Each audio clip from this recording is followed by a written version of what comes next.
A productive training status feels great, but a high load score often predicts an injury better than it predicts a personal best.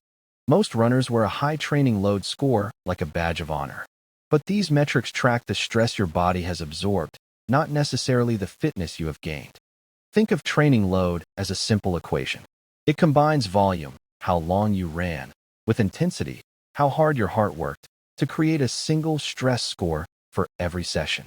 Your watch usually tracks two distinct timelines to make sense of this data. We call these the acute load and the chronic load.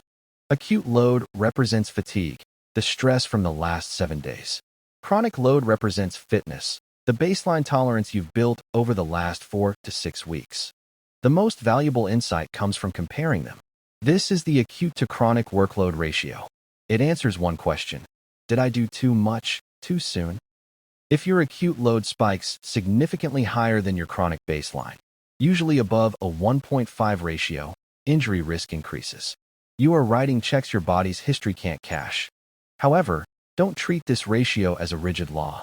A spike in load isn't guaranteed to break you, especially if you have years of running history. It is simply a yellow traffic light. The biggest flaw in these metrics is that they ignore life load. Poor sleep, work stress, or illness drain your battery, but your training chart assumes you are recovering perfectly. Use these numbers primarily for risk management. They are excellent for holding yourself back when returning from injury or ensuring you actually reduce volume during a taper. Treat training load as a brake pedal, not a gas pedal. It tells you if you are surviving the training, but only race day proves if you are actually faster. Don't chase the graph, chase the adaptation.